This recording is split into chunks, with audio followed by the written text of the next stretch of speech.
పితామహుడు అంటారు కాబట్టి వారి యొక్క కార్యక్రమ నిర్వహిస్తున్నాం. ఇటు కార్యక్రమాన్ని ఉద్దేశించి కవి పండితుడు భూరోజు గిరిరాచార్యని మాట్లాడవలసి కోరుతున్నాం.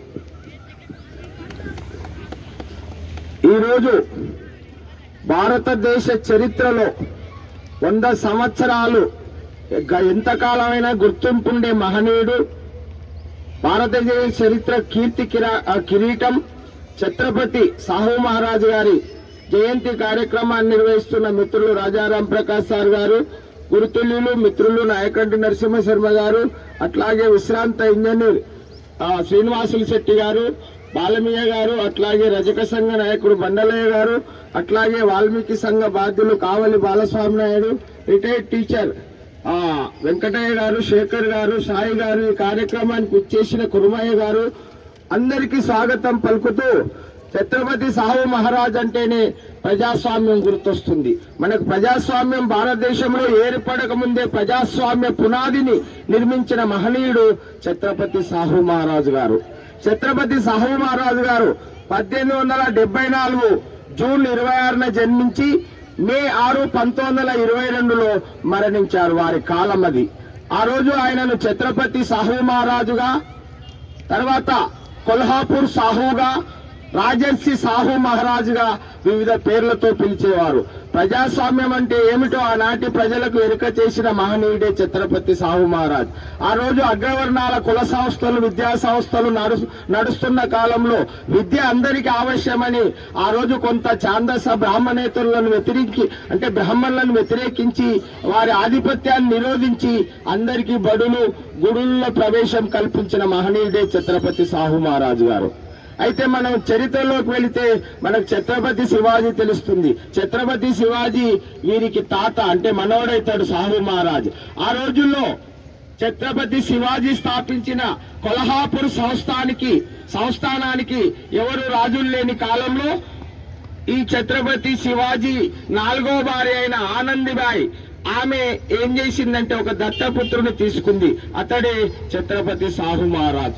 ఇది ఎప్పుడంటే 1884 మార్చి 17న వాళ్ళ బంధువుల కుమారుడు, అంటే ఎవరంటే జైసింగ్ రావు రాధాబాయిలకు జన్మించిన ఈయన పేరు యశ్వంతరావు ఘాట్కే. ఈ అబ్బాయిని చిన్న వయసులో దత్తత తీసుకుంటుంది. దత్తత తీసుకొని ముద్దుగా ఆ అబ్బాయిని సాహు అని, యశ్వంతరావు ఘాట్కేని ఆ అమ్మ సాహు అని ఆనందబాయి పిలుచుకునేది. 11 ఏళ్లకే తల్లిదండ్రులు చనిపోతే ఈయనను ఆమె దత్తరికంలో పెంచుకొని కొల్హాపూర్ సంస్థానానికి రాజును చేస్తుంది. మనం కొల్హాపూర్ అనగానే మహాలక్ష్మి గుర్తొస్తుంది. మహాలక్ష్మి అక్కడ పీఠం ఉంది, అమ్మవారి గుడి ఉంది. ఇప్పటికి కూడా సాహు మహారాజు వంశీయులు ప్రతి శుక్రవారం అక్కడ పూజలో పాల్గొంటారు. అదంతా సోషల్ మీడియాలో కూడా మనకు వస్తుంది. అటువంటి ఛత్రపతి సాహు మహారాజు ఆ రోజు ఆంగ్లేయుల పాలనలో ఆంగ్ల విద్యను అభ్యసించి ఆంగ్లేయుల ప్రజాస్వామ్య సిద్ధాంతాలను అలవర్చుకున్నాడు. తర్వాత ఆయన ఏం చేసిందంటే తన రాజ్యంలో ఎవరి కులం ఎంతో వారికంత వాటా ఉండాల్సిందే అని ఏం చేసిందంటే ప్రజాస్వామ్యంలో తన ప్రభుత్వ వ్యవహారంలో బీసీలకు 50% రిజర్వేషన్ ఎప్పుడంటే 1902 జూలై 26న ఒక సంచలనాత్మక ఉత్తర్వు జారీ చేసిండు. 50% రిజర్వేషన్లు బీసీలకు కల్పించిన మహనీయుడు ఛత్రపతి సాహు మహారాజు గారు.